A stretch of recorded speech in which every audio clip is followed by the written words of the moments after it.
All right, ladies and gents. I've had a lot of people asking me about this saw on YouTube and Instagram, and it's been a while since I posted something. I want to say I've had this saw almost a year now. Maybe it has been a year. I don't even know. But I've used it a ton. This is the 140. It has I think it comes with a 10 or a 12. This one came with a 12. Battery life is awesome. It's about, I want to say they say 45 minutes. So with me getting up in the morning using this, say starting at 8 a.m., I get to about lunchtime. And when it's out of juice, I'm out of juice. I go and eat lunch, throw in the charger, come back out, good. It's great. Is this saw for dropping trees? No, that's not what it's made for. It's small, it's light. Main reason I bought it is to throw on these dirt bikes. Got a mount that I made. It's awesome. I can go out in the trail. They're light. The battery in my backpack. Clear stuff when we're clearing out trails. So that was the main thing. The other thing is maybe I can get it's horrible out, so I don't want to go outside. But I've got a ton of trees. This is just one side of the property. But I'm always cutting something. So I wanted something in between my big saws that I drop trees with to, the mid saw, like the 180 or something like that. I got an 034 too, like a 24-inch bar on it, or a 20, something like that. So I wanted something easy. This is by far one of the best things I've ever bought, hands down. They're not cheap, but the quality of the saw, I like it. Going through the saw itself, you snag it on something, what you're going to do, it's going to make your chain loose just like you usually get. No big deal. Get snagged on something, stress it out, whatever. Pull this guy out, unscrew it, turn it to the left, loosen it a bit. I will say this is kind of a pain in the butt. It's hard to turn. Could have been a better way to do that, but it works. The battery housing, I would say the only thing I could grab about there, it's not great. When you throw the battery in, sometimes it doesn't want to actually seat in there right, just from the mold tolerances and how they've got this spring and the button. It doesn't always want to drop in there right. You kind of got to fiddle with it a little bit. As far as these saws too, if someone's just got one or is using one, this is an electric saw, so you need to respect how this works. So you should always, every time I use it, I've just gotten the habit of this, is it's always running, because it is. So whenever I'm cutting something and it's going, as soon as I'm done cutting, and it's easy because you're holding on with one hand here, and you got to pushing the button and give it the gas, right? And then you're holding the other hand here. It's so easy. It's one fluid motion. As soon as you're done cutting something, is just to push your arm up this way and throw that brake, because it's always running. You should get in that mindset, because you could totally screw yourself up, because you're not hearing anything if you're used to the big gasser saws.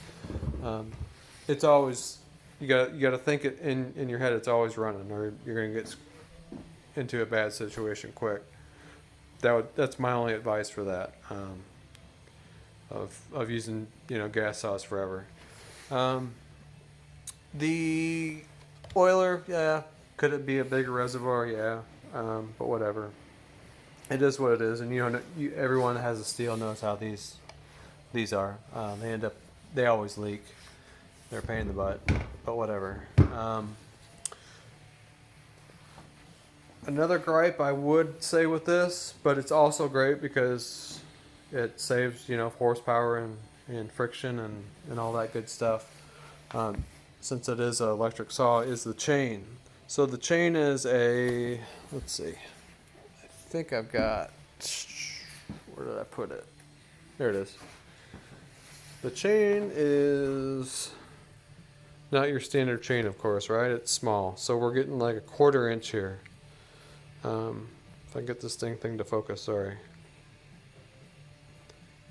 So it's a small chain.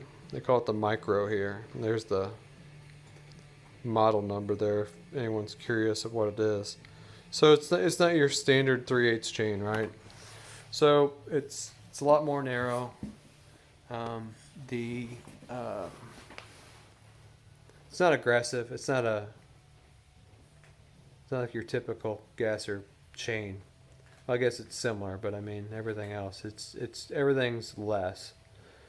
The bummer about this is the chain, at least for me, because I hit horrible stuff with it all the time, which is going to kill any chain, but even broke part of this here, hitting barbed wire and other horrible stuff. But even if you don't hit barbed wire and do stupid stuff like I do, let me see if I can get into the drawer of fun here. The file for it, so it's an 1/8 inch. I bought a bunch of them off Amazon Prime. It's a small guy, right? So it's a 1/8 inch file is what you'll use on that. The problem with that is the way these guys are set up. So you can usually get in there, and it's easy to resharpen just like any chain, right? You can usually get in there and sharpen it a few times, but I don't think I can get it with this phone. I'm really sorry. This is probably a really horrible video. I just wanted to get some info out there sooner than later because I know some people have been asking me. But once you get the file in there, since it's such a small area that you have to work, you can only really get just a few sharpens on it before you're actually hitting the other pieces of the chain. So it's kind of a bummer. It's not like a traditional chain in terms of sharpening. It's not going to last as long. The cool part is yeah, it's smaller, it's easier. You're making less of a width of a cut, so it's easier on the motor. Like I said, for this model, like if you drop a tree and then walk in the tree to delimit, man, there's nothing better. There's no fumes.